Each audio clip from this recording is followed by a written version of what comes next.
السلام عليكم، معكم يو بلاي. اليوم عندنا مشكل بسيط. عند بزاف الناس كيجيهم سهل الحل وكيعرفوه، ولكن بزاف ديال الناس انطلاقا من الخبره ديالنا في المحل ما كيلقاوش ليه الحل وكيصحابوا البلاي ديالهم خاسر.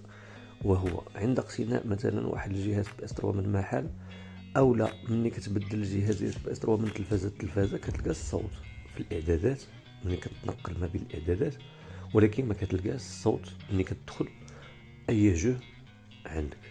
الحل حل بسيط جدا، هو انك تمشي للاعدادات بارامتر وتقلب على اعدادات ضبط الصوت بارامتر سون، وتدخل الاختيار ديال بارامتر سون.